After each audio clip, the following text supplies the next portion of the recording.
자, 그러면 선생님 어떻게 하세요? 아니야 썼어 과거형. 아 힘들다. 아 다녀왔어. 자, 그 다음에 이제 반응 속도 봅시다. 그러면 완전히 단원이 바뀌죠. 그만. 그래서 반응 속도라고 하는 게 나오는데요. 반응 속도는 의외로 훨씬 더 쉬운 단원이야. 물론 깊이 들어가면 어렵고요. 이 반응 속도는요. 나중에 너네들이 고등학교 가가지고 수학과학 연계 뭐 보고서를 쓴다든가 그런 간단한 논문을 쓴다든가 할 때 가장 많이 이용할 수 있는 부분이 바로 이 부분입니다. 화학 파트에서는. 왜냐하면 반응 속도는 적분 반응 속도, 그 다음에 미분 속도식 뭐 이렇게 해서 적분과 미분이 들어가니 그런 거예요. 물론 진짜요? 네, 우리는 지금은 그런 것들이 없는 것처럼 공부를 합니다. 하지만 일반화학만 들어가면 미분 속도식, 적분 속도식이 나오기 때문에 만약에 그런 걸 쓴다고 한다면 일반화학이나 아니면 이제 분석화학 책을 보면 이제 나오니까 그건 그때 가서 생각할 거고요. 어쨌든 그럼 이런 반응 속도라고 하는 게 미분이 될 수밖에 없는 게 속도 자체가 미분이잖아요. 네, 그러니까 반응 속도는 물리에서 배운 마찬가지입니다. 그래프가 나오네요. 당연하죠. 똑같습니다. 근데 우리는 이제 그래프가 중심이 아니라는 거죠. 그러면 지금 여기 있는 이런 반응 속도라는 게 도대체 뭐냐? 그럼 너네 우리 이건 속도의 개념이 들어가잖아요. 그럼 물리에서도 속도라고 하는 건 시간이 반드시 들어갈 수밖에 없단 말이야. 그렇다면 물리에서는 그렇죠. 시간당 변위라고 하는 것을 우리가 속도라고 한다면 화학에서는 시간당 농도 변화량 이렇게 들어갑니다. 그럼 시간당 농도 변화량이라고 하는 거는 이게 우리는 대체적으로 뭘 다루는 거냐면 기체에 대해서 다룬단 말이죠. 그래서 반응 속도는 화학에서의 반응 속도는 걸린 시간이죠. 그럼 델타 T분의 여기서는 농도 변화량 이렇게 들어간다는 거죠. 그럼 너무나 당연하게 우리는 그렇지 몰 농도 변화량이겠죠. 그런데 단위로 한번 써볼까요? 그럼 단위로 한번 써보면 몰 농도는 몰이죠. 그 다음에 시간의 단위는 아워도 있고 미니트도 있고 세클도 있죠. 그런데 실제로 기체들의 반응에서는 세클을 주로 다룹니다. 그냥 너무 느린 반응들을 잘 다루지 않으니까. 그러니까 몰 퍼 세크 이게 가장 많이 나오는 거죠. 그럼 우리 몰이라고 하는 거. 자, 몰 농도는 몰 퍼 리터잖아요. 그럼 이거 바꾸면 여기 몰 퍼 리터 집어넣으면 몰 퍼 뭐가 나오는 거야? 리터 세크가 나오죠. 그럼 뭐예요? 네. 누구요? 진짜 왜 그러니? 자, 몰 퍼 리터 세크가 나오죠. 그럼 너는 이거 그대로 한번 해석해봐. 자, 주연의 석유죠. 단위는 모든 것들의 정답이 되는 거라는 거 너네 아시죠? 자, 안 아플 것 같아. 반응 속도란 1리터 단위 부피에서 1초 단위 시간 동안의 몰수 변화량 이거를 가지고 우리는 뭐라고 하는 거야? 반응 속도. 그럼 당연히 변화량이라는 건 나중 몰 농도에서 처음 농도를 빼줘야 되겠죠. 그럼 너네 생각해봐. 반응에 참여하는 반응 물질은 그 농도가 점점 줄어들겠죠.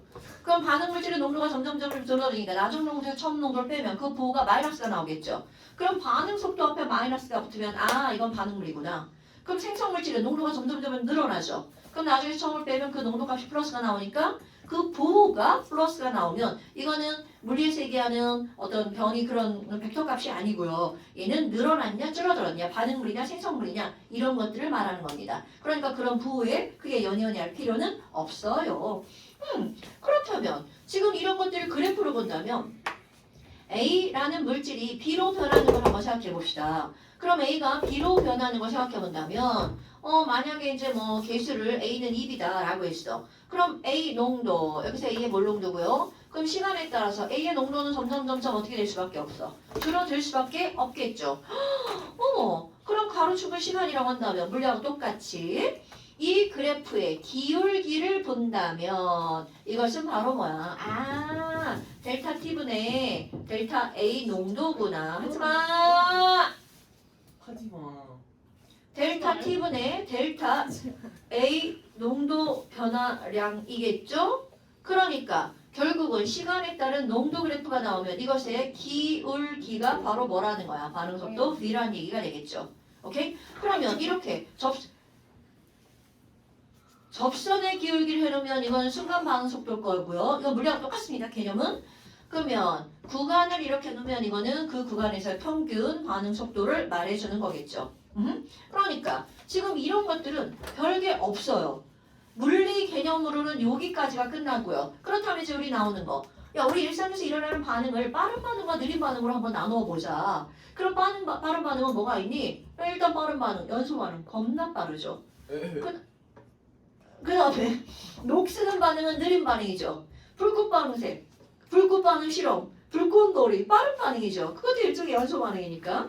그럼 느린 반응들도 되게 많고 빠른 반응들 되게 많은데 그런 것들을 구별하는 거는 그건 뭐 상식적인 거니까 굳이 중요한 게 아니죠. 자, 그런데 왜 이제 저한테만 그래요? 그런데 이제 그 다음에 나오는 거에서 너네들이 꼭 알아야 되는 게 바로 어떤 거냐면 반응 속도에 영향을 미치는 요인들을 한번 살펴봅시다. 이 반응 속도에 영향을 미치는 선생님 규건이가 제 요인은요. 허벅지 쓰다듬어요. 너무 불쾌해요. 제가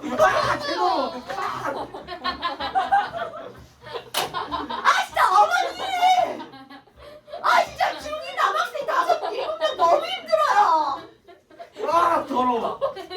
규건기 규건기. 아니 얘 보기보다 얇아요. 그런 게 진짜.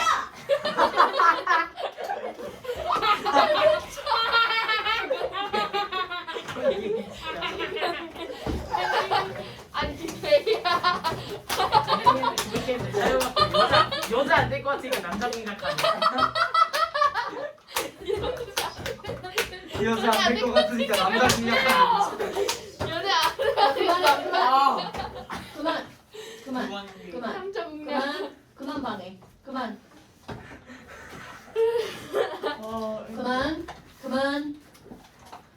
자. 그만. 여기는 내용이 오늘 하는 거는 어렵지 않아요. 그래서 이것도 수업만 들으면 이렇게 되는 단원입니다. 한명은 재밌는. 그러면 자 다시 반응 속도에 영향을 미치는 요인들이 들어갈 건데 우리는 기본적으로 고체, 액체, 기체가 있으면 기체들의 반응에 대해서 다룰 겁니다. 고체나 액체들이 반응하는 것은 반응 속도가 빠르지 않기 때문에 기체들로 주로 다룰 거고요. 주로가 아니라 뭐 거의 100% 기체들에 대해서 나옵니다.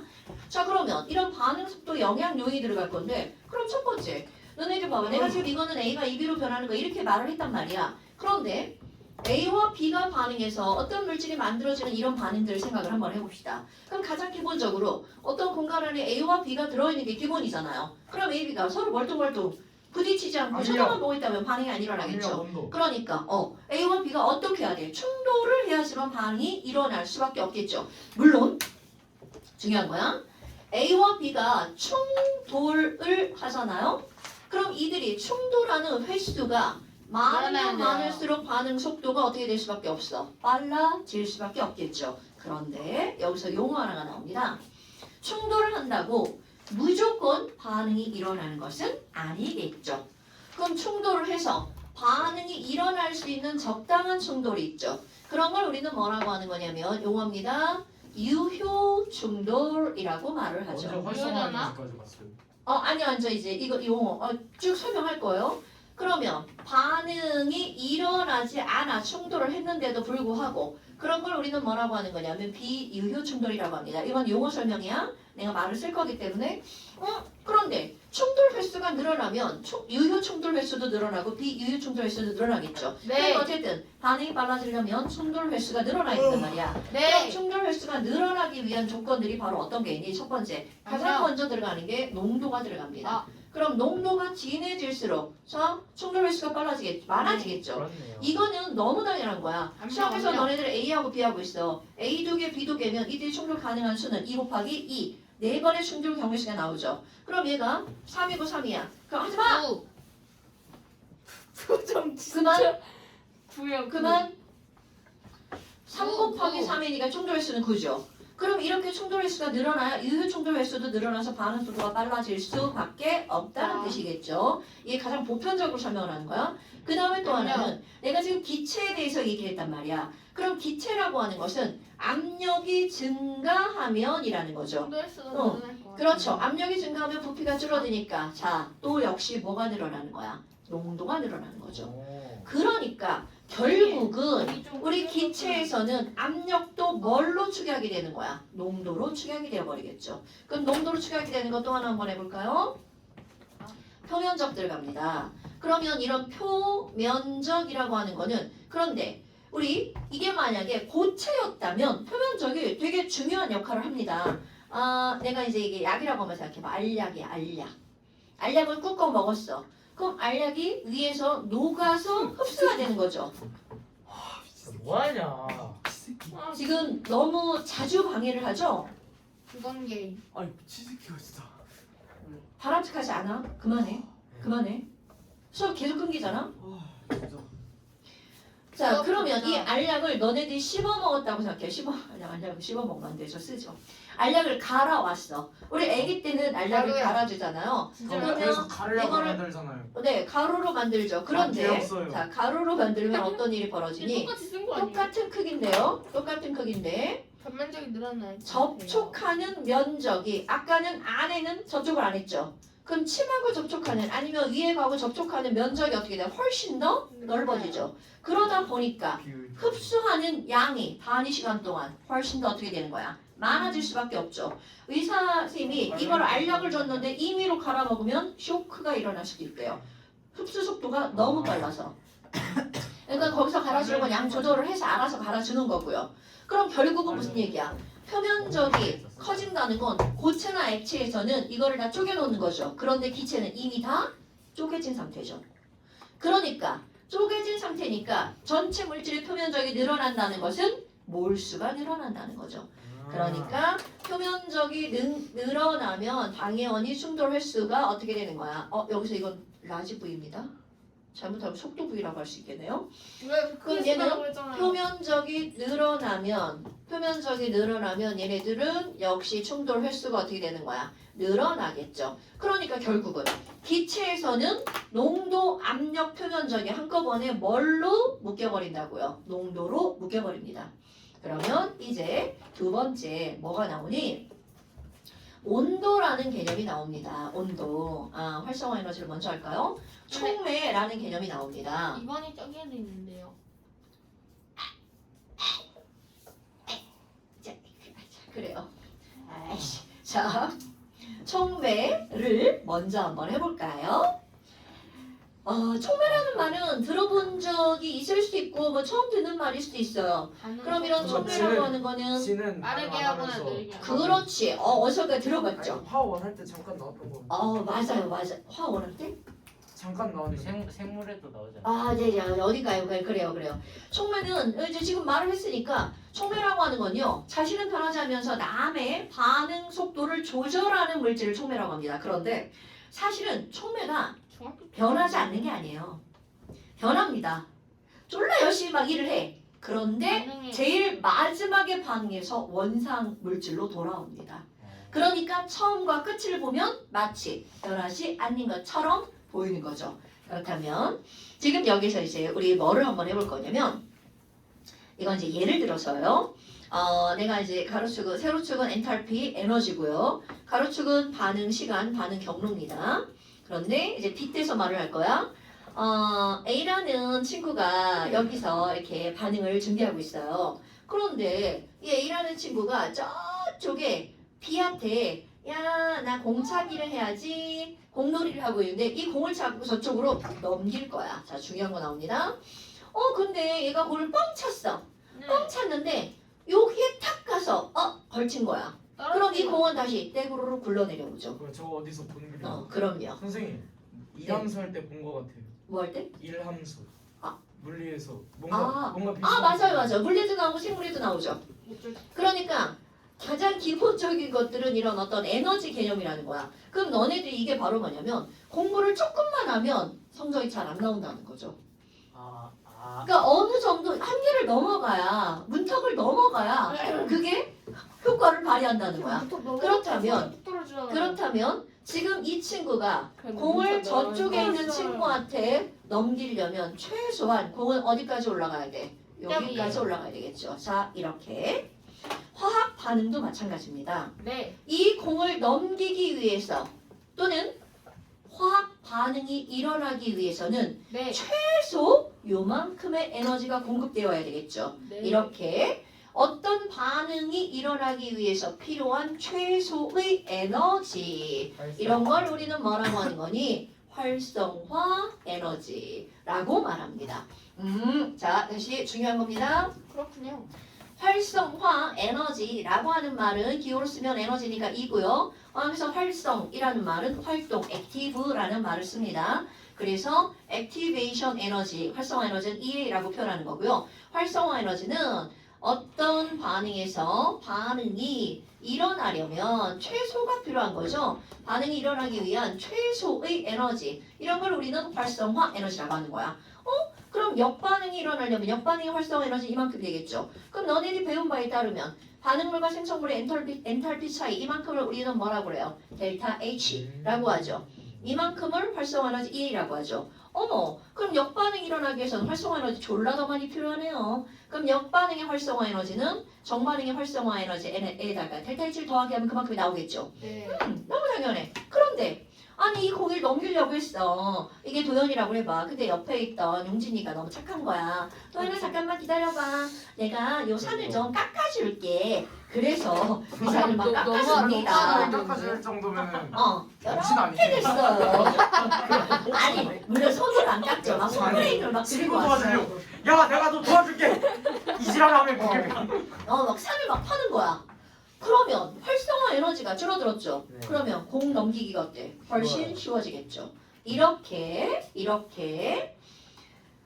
공을 넘기게끔 활성화 에너지를 줄여주는 친구가 있어요. 용진이. 그런데 앞에 있는 한성이가 오늘 안돼!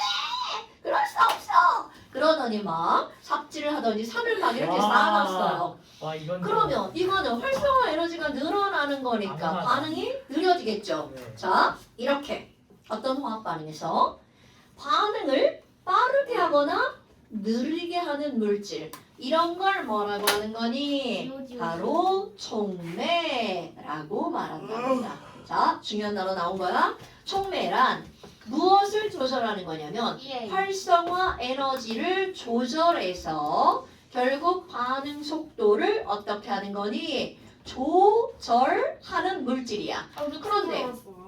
그런데 어떤 거는 빠르게 하고 어떤 건 느리게 하죠. 반응을 빠르게 하는 걸 뭐라고 하는 거니? 바로 발을정자 정촉매라고 합니다. 무조건 반응을 빠르게 하는 게 좋은 게 아니에요, 여러분. 우리 몸에서는 반응이 빠르게 일어나면 쇼크가 일어날 수 있단 말이야. 반응은 적당한 게 좋겠죠. 그럼 정촉매는 활성화 에너지를 줄여서 반응 속도를 늘려주는 거야. 그럼 예를 들어서 정촉매 같은 게 바로 뭐가 있냐면 너네 우리 음식을 먹으면 중위 과정인가요? 녹말을 분해하는 효소 아밀레이스 아니면 단백질을 분해하는 효소 뭐 펩신이나 트립신이 이런 것들이 있단 말이야. 그런 것들이 바로 정촉매의 역할을 해주는 것들이죠. 그러면 이번에는 부촉매가 나온답니다. 부촉매는 반대말입니다. 정과 부죠. 이거는 활성화 에너지를 어떻게 하는 거야? 늘리는 거죠. 반응 속도를 늦춰주는 것들이야. 그럼 이런 것들은 어떤 게 있냐면 우리 소독약으로 아까 과산화수소 이런 거 있잖아요. 그럼 과산화수소는 저절로도 분해가 됩니다. 그런데 혈액하고 만나잖아. 아니면 우리 피부하고 만나잖아요. 그러면 우리 세포 속에는 카탈레이스라고 하는 효소가 들어있어요. 그럼 그거와 만나면 막 거품이 졸라 발생하죠. 그럼 그런 것들이 정촉매야. 그런데 내가 지금 뭐라고 했냐면 과산화수소는 자기 스스로도 저절로 분해가 된다라고 얘기를 했단 말이야. 그럼 분해가 되는 걸 판매하면서 저절로 분해가 되면 안 되죠. 그럼 나중에 이건 물밖에 안 남으니까. 그럼 그 안에는 분해가 되는 속도를 늦추는 부촉매인 인산이 들어있습니다. 그래서 과산화수소는 열면 그 냄새, 특유 냄새뿐만 아니라 약간 신내가 납니다. 그거는 인산이 부촉매로 들어가 있는 상태예요. 그래서 매우 조금 들어가 있기 때문에 뭐 인체에는 전혀 상관이 없고요. 그럼 이런 것들이 있는데 여기서 또 하나 너희들이 반드시 기억해야 될 내용들이 있습니다. 지금 내가 뭐라고 그랬냐면 활성화 에너지를 변화시켜서 반응 속도를 조절하는 거죠. 자, 아까 반응 속도에 영향을 미치는 요인들은 굉장히 많습니다. 그런데 중요한 거야. 활성화 에너지를 변화시켜서 속도를 변화시키는 물질은 오로지 하나, 촉매밖에 없습니다. 온도에 의해서 활성화 에너지가 변한다든가 농도에 의해서 활성화 에너지가 변한다든가 이런 거는 절대 있을 수 없는 일이야. 자, 다시 한번 활성화 에너지를 변화시키는 거는 오로지 뭐밖에 없다고요? 총매뿐이라고요. 요거 꼭 기억하셔야 돼요. 온도에 의해서는 활성화 에너지가 달라지지 않습니다. 아하, 그럼 이거 뭐야? 이거는 용어니까 별게 없다라는 거죠. 이거 되게 중요한 그래프인데 여러분, 생물에서도 당연히 나오죠. 우리 몸의 모든, 이건 모든이야. 식물 몸의 모든, 그러니까 생물 체내에서 작용하는 모든 활동, 생체 활동에는 활성화 에너지, 즉 촉매가 반드시 작용합니다. 왜냐하면 실제로 이런 생물들은 최고 온도가 높아봤자 체온이 35도밖에 안 되죠. 그럼 네. 온도가 낮기 때문에 낮은 거야. 온도가 낮기 때문에 반응이 잘 일어나지 않습니다. 그럼 그런 반응을 제대로 조절하는 촉매가 반드시 필요하다는 걸 얘기하는 거고요. 그 다음에 몇 번째냐? 5번째 온도를 한번 볼까요? 자, 그런데 우리가 그냥 표면적으로 생각할 때는 야, 온도가 높아지면 당연히 분자 운동이 어떻게 되는 거야? 활발해지겠지. 그러니까 충돌 횟수가 늘어나겠지. 그래서 속도가 빨라지는 거 아닐까? 이게 보편적으로 생각하는 건데요. 온도가 높아져서 충돌 횟수가 증가에 의한 속도가 빨라지는 요인은 한 20% 정도밖에 되지 않습니다. 그럼 나머지 이제 하나를 좀 알아야 되겠죠. 그럼 그런 나머지는 바로 어떤 거냐면 자, 이런 공간 안에 자, 지금 T1입니다. 그럼 T1에 분자들이 들어있어. 분자들을 내가 10개를 그려 넣을 건데요. 분자수 이런 거. 하나, 둘, 셋, 맞아요. 분자수 하나, 둘, 셋, 넷, 다섯, 여섯, 10개를 그려 넣을 거야. 그 우리 앞에서 분자 운동 에너지, 기체 분자 운동 에너지 할 때 뭐라고 그랬냐면 하나의 공간 안에 들어있는 모든 것들이 에너지가 다 똑같은 게 아니죠. 그러면 어떤 놈들은 10만큼 에너지를 가지고 어떤 놈들은 20 갖고 있는 것도 있고요. 어떤 건 30 갖고 있는 것도 있고요. 어떤 거는 40 갖고 있는 것도 있고요. 어떤 거는 50, 어떤 거는 60 갖고 있는 것도 있겠죠. 그런데 지금 여기에서 이 반응의 활성화 에너지가 야 50이야. 그러면 너무나 당연하게 에너지를 50보다 더 많이 갖고 있는 거면 반응에 참여하겠죠. 그러니까 지금 현재는 반응에 참여할 수 있는 분자는 몇 개밖에 없는 거야. 2개밖에 없는 거죠. 그래서 이번에는 뭘 그릴 거니? 바로 가로축은 그들이 갖고 있는 운동 에너지에 따른 분자의 개수 그래프를 한번 그려볼 겁니다. 야, 지금 여기 운동 에너지가 10만큼 있는 분자 선생이 하나 그렸네요. 그럼 20만큼 가지고 있는 분자 2개 그리겠네요. 30만큼 가지고 있는 분자는 3개 그렸어요. 너무 뻔한 그래프가 나오네요. 40만큼 갖고 있는 거 2개, 50만큼 갖고 있는 거 하나, 60만큼 갖고 있는 거 하나야. 그러면 이런 우리 자연계의 모든 그래프들을 그리면 이런 정규부호 곡선이 나온다는 거죠. 그런데 지금 여기는 이런 분자들 중에서 실제로 반응에 참여하는 거 한꺼번에 다 반응에 참여하는 게 아니라는 거잖아요. 그럼 활성화 에너지가 얼마니까? 50이니까 50보다 더 큰 에너지를 갖고 있는 분자만 반응에 참여하겠죠. 그럼 뒤꿈치, 이 빨간색 뒤꿈치 부분만 이 전체 중에서 요만큼만 반응에 참여한단 말이죠. 그렇다면 얘를 온도를 높여볼 거예요. 야, 가열을 해볼 거야. 가열, 세모는 가열 표시입니다. 그럼 가열하니까 당연히 이들의 운동이 활발해지면서 운동 에너지가 늘어날 수밖에 없겠죠. 그럼 이들의 운동 에너지가 늘어나서 얘는 20이 되고 이것도 그냥 전체적으로 이렇게 늘어나지 않습니다. 그럼 전체적으로 이 운동 에너지 그래프가 어느 쪽으로 이동할 수밖에 없어? 오른쪽으로 이동할 수밖에 없죠. 그럼 이 그래프가 전반적으로 이렇게 되겠죠. 그럼 온도에 의해서는 절대로 활성화 에너지가 변해 안 변해? 변하지 않는다고 그랬죠. 활성화 에너지를 변화시킬 수 있는 건 오로지 뭐밖에 없다고요? 촉매밖에 없다는 사실 까먹으면 안 됩니다, 여러분. 아니 근데 뭐야? 헐. 그럼 아까보다 빗금층 부분, 즉 반응이 가능한 분자의 개수. 이게 중요한 말이야? 반응이 가능한 분자의 개수가 어떻게 될 수밖에 없어? 늘어날 수밖에 없죠. 물론 온도가 높아졌다고 해서 그 분자가 몽땅 다 반응에 참여하는 건 아니겠죠. 그러니까 결국은 온도를 높이면 바로 어떤 애가 늘어나기 때문이야. 반응이 가능한 분자의 개수가 늘어나서 속도가 빨라지는 거겠죠. 그럼 이걸 속도를 왕창 빠르게 하려면 두 가지 요인을 다 하면 돼. 온도도 높이고 정촉매도 쓰고 그러면 반응이 졸라 빨라지겠죠. 오케이? 그러니까 실제로 이런 촉매라고 하는 것들은 되게 이제 중요한 역할을 하는 그런 것들이죠. 그래서 오늘은 반응 속도의 마트의 기만 했네요. 그래서 숙제는 따로 없습니다. 숙제는요. 안녕히 계세요. 아니요 숙제입니다. 영상 보면 돼요. 숙제는요. 230 8부터 예? 너무 많이 갔네. 아 뭐야? 238부터 아유. 244까지. 영상에 써주세요. 244, 238부터 244까지. 241쪽까지 하고 오, 아니, 그 다음에 왜 저러냐? 247쪽이고요. 얘네 지금 휴가 언제부터 하나 얘기도 안 하고 그냥 가버렸는데요. 다음 오일 주인데. 그럼 얘네는 오는 거죠? 얘 왼쪽 것도. 이제 휴강 안 한다. 휴강 다 다음 주부터야. 자, 여기까지 하고요. 휴가는 다음 주부터 해야 되나요? 아니 다 네. 네, 다음. 아니 왜냐면 다 다음 주부터 6월 얘들아. 29, 30이 그 시험 시험인데 맞아. 그 하고 7월 1일이 시험인데 7월 그 3일에 그 저희가 휴강은 시험을 다 해봤잖아. 다음 시험 공부 주부터. 못 하거든요.